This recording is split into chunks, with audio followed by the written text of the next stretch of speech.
تو اس کا سلسلہ کیسے شروع ہوا؟ اس کو سمجھنے کے لیے پہلے تھوڑا سا ہمیں یہ جاننا چاہیے کہ وہ کون سا زمانہ تھا، وہ کون سا وقت تھا، بادشاہ کون سا تھا، ہے نا؟ حمائل جو ہماری یہاں دوست بیٹھی ہیں نا، ان کو بادشاہوں کی اور ملکاؤں کی کہانیاں بہت اچھی لگتی ہیں، ایسا ہی حمائل ہے نا، بہت اچھی لگتی ہے، ان کو بہت مزہ آتا ہے۔ تو آج جناب ہم آپ کو جو یہ تذکرہ کر رہے ہیں یہ ہمارے بہت ہی محترم نبی علیہ السلام کا تذکرہ ہے، لیکن ذکر جہاں سے شروع ہوگا وہ ایک بادشاہ ایز یوزول، ہمیشہ کی طرح ایک انتہائی مغرور بادشاہ، اور جو اپنے آپ کو سمجھتا تھا کہ بس میں تو خدائی کا دعویٰ کرتا تھا، اور اس کا نام تھا نمرود۔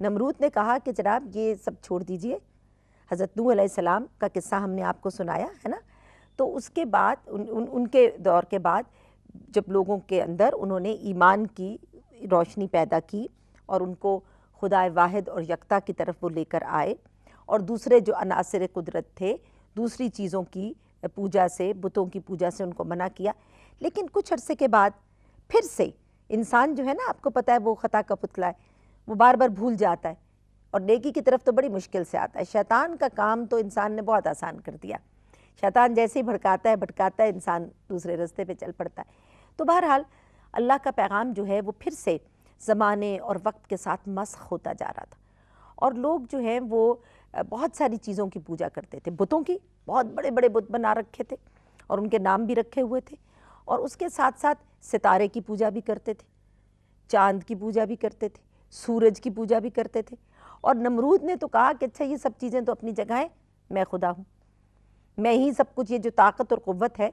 بابل ایک شہر کا نام ہے جہاں پہ جو کہ دارالحکومت تھا نمرود کا، اور اس کی جو حکومت تھی وہ صرف بابل تک محدود نہیں تھی بلکہ دنیا کے بہت وسیع علاقے تک نمرود کی سلطنت تھی۔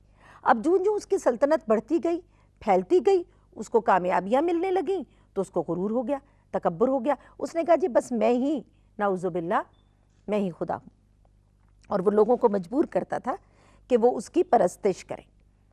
یہ وہ حالات تھے کہ جن میں پروردگار نے یہ ضرورت جو ہے اس سمجھی کہ اب ایک بہت ہی بڑے، بہت ہی برگزیدہ بزرگ کا آنا، نبی کا آنا اس معاشرے میں لازم ہو چکا تھا۔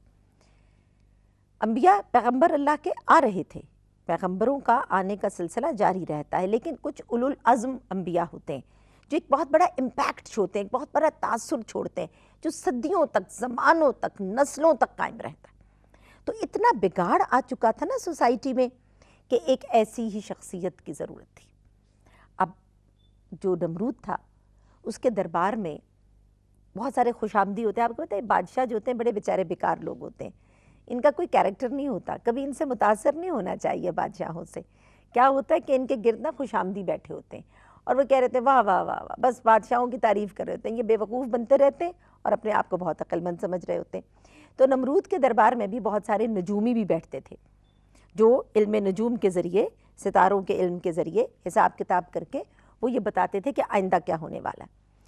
تو ان نجومیوں نے اس کو بتایا نمرود کو کہ بھئی کچھ عرصے کے بعد ایک ایسا بچہ پیدا ہونے والا ہے اسی بابل شہر میں کہ جو تمہاری خدائی کو، تمہاری بادشاہت کو چیلنج کر دے گا۔ اب نمرود کو یہ بتایا۔ اچھا پھر کچھ خواب بھی نمرود نے دیکھنے شروع کیے جن سے وہ خوف زدہ ہونے لگا، ڈر کے اٹھ کے، چونک کر اٹھ کر بیٹھتا تھا۔ وہ اپنی خوابوں کی تعبیریں معلوم کرتا تھا لوگوں سے، تو اس کو خواب کی تعبیر بھی یہی بتائی جاتی تھی کہ بھئی تمہاری سلطنت پر برا وقت آنے والا ہے اور ایک بچہ پیدا ہوگا۔ اسی طرح سے حضرت ابراہیم علیہ السلام کے ایک چچا تھے اور ان کا نام تھا آزر، اور آزر جو ہے وہ بابل میں رہتے تھے، بابل شہر میں ہی، اور وہ بت تراش تھے، بت گر تھے، بت بنایا کرتے تھے۔ ان کے بت جو ہیں وہ بہت مشہور قسم کے اسکلپچرز تھے، یعنی اسکلپچرز بناتے تھے اور وہ بت بنا کر بت خانوں میں رکھے جاتے تھے۔ اچھا اب وہ جو بت ہیں وہ لکڑی کے بھی تھے، پتھر کے بھی تھے، اور مختلف اور اجزاء کے وہ بناتے تھے۔ تو آزر جو ہیں وہ بھی بہت زیادہ پسندیدہ افراد میں سے تھے نمرود کے۔ اب آپ سوچئے کہ حضرت ابراہیم علیہ السلام کے سگے چچا تھے اور وہ اتنے قریبی لوگوں میں سے تھے نمرود کے۔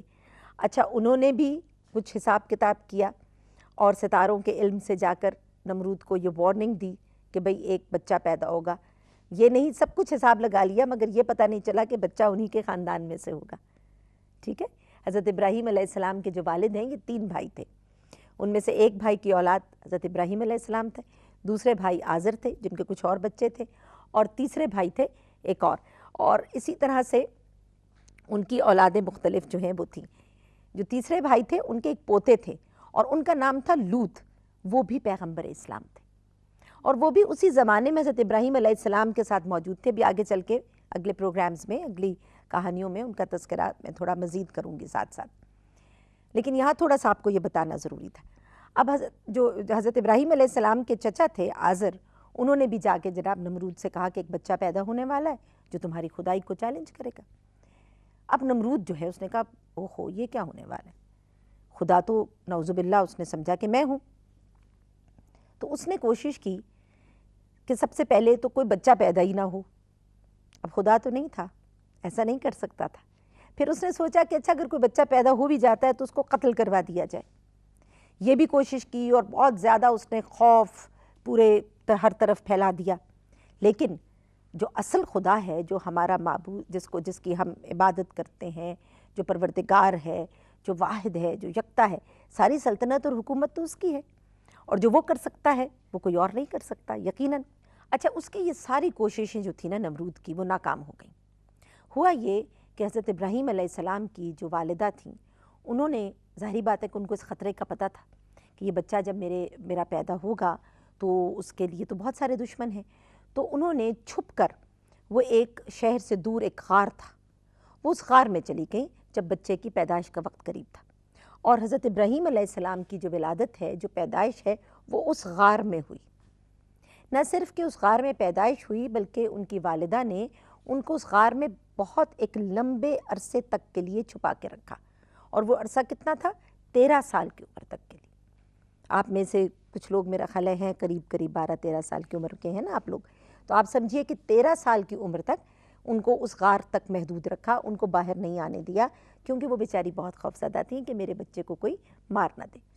اچھا اب یہ جو زمانہ تھا نا 13 سال کا, آپ دیکھیے کہ تاریخ اسلام میں کتنی سملیرٹیز ہیں کئی چیزوں کی. ابھی ہم آگے چل کے کچھ انبیاء کا ذکر کریں گے اور اس میں بھی آپ کو نظر آئے گا کہ بچے کی پیدائش, بورن کرنا, ہاں یہ ذکر ابھی آئے گا. جب وہ ذکر آئے گا تب ہم آپ سے پوچھیں گے کہ اچھا یاد آیا کہ ہم نے پہلے کیا ذکر کیا تھا. اور بچے کی پیدائش اور بادشاہوں کا خوف کہ یہ بچہ ہمارے لیے ایک چیلنج بن جائے گا. اور پھر غار کی بھی ایک بڑی اہمیت ہے. ہمارے رسول پاک حضرت محمد مصطفیٰ صلی اللہ علیہ وآلہ وسلم بھی غار حرا میں جا کر پروردگار کی عبادت میں مصروف رہتے تھے, ایسا ہی تھا نا. اور پھر وہاں پہ پروردگار سے ان کے راز و نیاز ہوتے تھے, اور وہیں سے ان کو اللہ تعالیٰ نے جو سارے پیغام تھے اور جو ساری روشنی تھی, وہ ساری روشنی, نبوت کی روشنی ان کو وہیں پر عطا فرمائی. اسی طرح سے حضرت ابراہیم علیہ السلام کی ولادت جس غار میں ہوئی اور 13 برس کی عمر تک وہ اس غار ہی میں رہے. اچھا جب وہ غار میں رہتے تھے نا, تو رہتے ہوئے وہ یقیناً اکیلے تھے, تنہا تھے, کچھ ساتھ دوست بھی نہیں تھا. والدہ ان کی واپس چلی گئی تھی شہر میں, اور ان سے ملنے کے لیے آتی رہتی تھیں, اور ان کو شہر کے بارے میں, حالات کے بارے میں خبریں دیتی رہتی تھیں. لیکن حضرت ابراہیم علیہ السلام اس تمام وقت میں بیٹھ کے اس کائنات کے بارے میں, اس کی تخلیق کے بارے میں غور و فکر کرتے رہتے تھے. یہی وہ دن تھے, یہی وہ ایام تھے, یہی وہ زمانے تھے کہ جب انہیں قربت الہی نصیب ہوئی. اور جب یہ قربت الہی نصیب ہوئی اور انہیں دنیا کے بارے میں غور کرنا شروع کیا, تو ان کو یہ ادراک ہوا, یہ عقل میں ان کے بعد جو ہے پروردگار نے ڈالی کہ خدا واحد اور یکتا ہے. ان کی والدہ جب آتی تھیں تو ان کو بتاتی تھیں کہ لوگ جو ہیں وہ تو ستاروں کی پوجا کرتے ہیں, وہ چاند کی پوجا کرتے ہیں, وہ سورج کی پوجا کرتے ہیں. اور نمرود کے بارے میں بھی انہوں نے ان کو بتا رکھا تھا, کیونکہ ان کو بتایا تھا انہوں نے کہ ان کو یہاں پہ غار میں کیوں چھپا کے رکھا ہوا ہے, کیونکہ ایک بادشاہ ہے جو خدائی کا دعویٰ. اب اس وجہ سے حضرت ابراہیم علیہ السلام کی جو پوری سوچ تھی نا, وہ ان مراحل سے گزر رہی تھی کہ اچھا اصل خدا کون ہے, اس کائنات کو کس نے تخلیق کیا, یہ اتنی خوبصورت کائنات ہے. وہ اپنے غار کے باہر نکل کے مناظر قدرت کو دیکھا کرتے تھے اور فکر میں ڈوب جاتے تھے, اور اسی فکر میں جب وہ ڈوبتے تھے تو وہیں سے پروردگار نے ان کو وہ روشنی عطا کرنی شروع کی, اور انہیں پروردگار کا, اللہ تعالیٰ کا قرب بھی حاصل ہوا, اور ان تک ان کو یہ فہم بھی ہو گیا یہ سمجھ بھی آ گئی کہ پروردگار جو ہے وہ کون ہے، اصل میں ہمارا پالنے والا، ہمیں تخلیق کرنے والا کون ہے، وہ رب العزت ہے، وہ خدا ہے جو واحد اور یکتا ہے، اس کے جیسا اور کوئی نہیں، اور یہ سب باقی چیزیں جو ہیں یہ اس قابل نہیں ہیں کہ ان کے سامنے سجدہ کیا جائے۔ اسی لیے وہ ایک دفعہ ان کی والدہ حالانکہ ان کو منع کرتی تھیں کہ آپ غار سے نہ نکلے، یہ جو میں ابھی آپ کو بات بتانے والی ہوں اس کے کئی ورژنز ہیں، لیکن اس کا ذکر قرآن پاک میں بھی موجود ہے۔ تو جب وہ باہر نکلے تو انہوں نے دیکھا کہ کچھ لوگ جو ہیں وہ ستارے کی پوجا کر رہے تھے، تو وہ جا کے ان میں کھڑے ہو گئے۔ اچھا، ان لوگوں نے بھی کہا کہ وہ اس کے ستارے کو دیکھ رہے تھے اور اس کی پوجا کر رہے تھے رات کے وقت۔ تھوڑی دیر میں وہ ستارہ ڈوب گیا، ستارے ڈوب جاتے ہیں نا، آپ دیکھیں نا ایسے کر کے ٹوٹتے بھی ہیں، بکھرتے بھی ہیں، ڈوبتے بھی ہیں، نظروں سے اوجھل بھی ہو جاتے ہیں۔ تو جب وہ ستارہ ڈوبا تو حضرت ابراہیم علیہ السلام نے کہا یہ میرا خدا نہیں ہو سکتا، کیونکہ میرا خدا تو وہ ذات نہیں ہے کہ جو نعوذ باللہ طلوع ہو یا غروب ہو جائے۔ پھر اسی طرح انہوں نے دیکھا کہ ایک وقت میں کچھ لوگ جو ہیں وہ چاند نکل آیا، اب جب چاند نکلا تو اس کی پوجا کرنے لگے۔ انہوں نے کہا یہ ذرا بڑا ہے سائز میں، ستارہ چھوٹا ہے۔ ان کا اچھا شاید نعوذ باللہ یہ خدا ہوگا کیونکہ یہ بڑا ہے۔ انہوں نے چاند کی پوجا کرنی شروع کی۔ جب صبح کا وقت قریب آنے لگا چاند کا نام و نشان بھی مٹ گیا۔ تو پھر حضرت ابراہیم نے کہا کہ نہیں، یہ میرا خدا تو نہیں ہو سکتا، کیونکہ یہ تو پھر ڈوب گیا، میرا خدا تو ایسا نہیں ہو سکتا، میرا خدا تو ہر جگہ ہر لمحہ موجود رہنے والی ہستی ہے نا۔ اسی طرح جب سورج کو لوگوں کو دیکھا کہ وہ سورج کی پوجا کر رہے تھے، تو ان لوگوں کو دیکھ کر بھی حضرت ابراہیم علیہ السلام نے یہ کہا کہ اللہ تیرا شکر ہے کہ تو نے مجھے گمراہ ہونے والوں سے بچا لیا۔ یعنی ان کو اس وقت احساس ہوا۔ تو اس سے دیکھیے آپ جو بات میں آپ کو بتانا چاہ رہی ہوں نا وہ یہ ہے کہ حضرت ابراہیم علیہ السلام جو اصل میں نقطے تک پہنچے، دیکھیں ہم سب ماشاءاللہ سے اللہ کا بہت شکر ہے کہ ہم سب مسلمان ہیں، مگر ہم اس لیے مسلمان ہیں کہ ہمارے ماں باپ مسلمان، ان کے ماں باپ مسلمان، ان کے ماں باپ مسلمان۔ لیکن کتنی زبردست بات یہ ہے کہ انسان مسلمان ہو، ایمان لائے تو سوچ کے ساتھ لائے، فکر کر کے لائے، لاجکلی لائے، لاجک سے لائے کہ نہیں یہ چیز نہیں، اس کو میں خدا نہیں مان سکتا، میرا خدا تو وہ ہے کہ جو بہت بلند ہے، جو بہت طاقتور ہے۔ آپ کو بھی یہ بات سمجھ میں آ رہی ہے؟ کچھ تھوڑا سا فلسفہ زیادہ ہو گیا، بور تو نہیں ہو رہے؟ ہاں جی بچوں، تو خوب مزہ آ رہا ہے؟ اچھا، مزہ بھی آ رہا ہے اور سمجھ بھی آ رہی ہے، ایسا ہی ہے نا؟ صرف مزہ نہ آئے، پتہ چلے آپ دیکھ تو میری طرف رہے ہیں لیکن ساتھ کچھ دماغ کہیں اور سیر کرنے جا رہا ہے، ایسا تو نہیں ہو رہا؟ اس لیے کہ بیٹا یہ جو کہانیاں ہیں نا ان میں سے ہمیں بہت کچھ حاصل بھی کرنا ہے، اور جب یہاں سے اٹھ کر جائیں تو پتہ چلے کہ ہماری زندگی میں بھی ایک چینج آ رہی ہے، ایک تبدیلی آ رہی ہے۔ اس لیے کہ اب ہمارے پاس جو قرآن حکیم ہے یہ ایک نسخہ کیمیا ہے، اور اس میں سے جتنا کچھ ہم حاصل کر سکتے ہیں ہمیں چاہیے کہ ہم اس کو حاصل کریں۔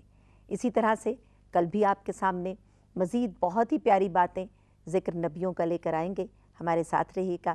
اس وقت اجازت دیجیے، اللہ حافظ۔